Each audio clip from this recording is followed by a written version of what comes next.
2 రాజులు 25 నేను నిన్ను బాగు చేసేదను అంటున్నాడు ప్రభు. హిజ్కియా రాజుకి శ్రమ ఏర్పడింది. మరణకరమైన రోగం ఆయనకు వచ్చింది. ఈ రోగాన్ని జయించలేని ఆయనకి అర్థం అయిపోయింది. మరణకరమైన వ్యాధి. హిజ్కియా రాజుకి ఏర్పడిన ఈ రోగము, బలహీనత అతను చాలా కృంగదీసింది. ఒక గోడ వైపు తిరిగి చేతులు ప్రభు వైపు ఎత్తి దేవుని సన్నిధిలో కన్నీళ్లు విడిచి ప్రార్థన చేస్తాడంటే అతనికి ఒక నమ్మకం ఉంది. భూమి మీద ఉన్న వైద్యులు ఎవ్వరూ బాగు చేయలేకపోతే పరమ వైద్యుడు బాగు చేయగలడు. ఆ పరమ వైద్యుడు ఎవరు? JESUS, Jesus. ఆయన బాగు చేయగలడు. నజరేయుడైన యేసు నన్ను బాగు చేయమని మనం ప్రార్థిస్తాం. ఆ రోజుల్లో యెహోవా నన్ను బాగు చేయమని, యెహోవా రాఫా నన్ను బాగు చేయమని ప్రార్థన చేశాడు. హిజ్కియా రాజు కన్నీళ్లతో ప్రార్థన చేస్తుండగా దేవుని వాక్కు పొందుకున్న ప్రవక్త పరుగున హిజ్కియా రాజు ఎదుకు వస్తాడు. రాజా, మీ కన్నీళ్లను దేవుడు చూశాడు, మీ ప్రార్థన ఆయన అంగీకరించాడు, ఆయన మిమ్మల్ని బాగు చేస్తానన్నాడు.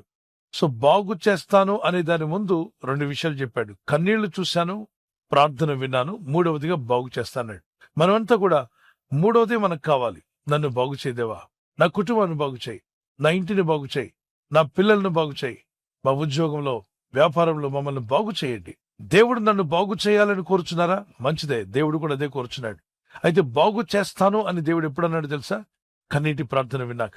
ఒకవేళ కన్నీళ్లతో ప్రార్థించిన అనుభవం లేకపోతే ఈ రోజే ప్రార్థన చేయండి. ప్రభువా, నీకును నాకు మధ్యలో ఉన్న ఈ పాపం గోడలు తీసివేయండి. తెలుసో తెలియక చేసిన ప్రతి అతిక్రమాన్ని క్షమించండి. నీ పరిశుద్ధ రక్తంలో నన్ను కడిగి శుద్ధీకరించండి. నా పాపాలు మన్నించు, నా హృదయంలోకి రమ్ము అని మనం ఎప్పుడైతే పశ్చాత్తాపడి ప్రార్థన చేస్తామో మన కన్నీటిని చూసిన దేవుడు మన ప్రార్థన అంగీకరిస్తాడు. మన ప్రార్థన అంగీకరించిన దేవుడు మనలను బాగు చేస్తానని వాగ్దానం చేశాడు. ఆయన మిమ్మల్ని బాగు చేసే దేవుడు. ఖచ్చితంగా దేవుడు మిమ్మల్ని, మీ కుటుంబాలను బాగు చేయబోతున్నాడు. కనుకనే ఈ వాగ్దానం పట్టుకొని ప్రార్థన చేయండి. దేవుని దగ్గర మొరపెట్టండి. మీ జీవితాన్ని కూడా ఆయన బాగు చేయడానికి సిద్ధంగా ఉన్నాడు. బాగుపడినప్పుడు మనం ఏం చేయాలి చెప్పండి? ఆయన్ని స్తుతించాలి, ఆయన్ని గనపరచాలి, ఆయనకి సాక్షులుగా జీవించాలి.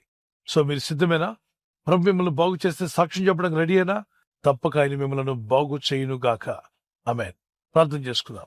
పరిశుద్ధమైన మా పరలోక తండ్రి, మీరిచ్చిన ఈ వాగ్దానం బట్టి నేను స్తుతిస్తున్నాను.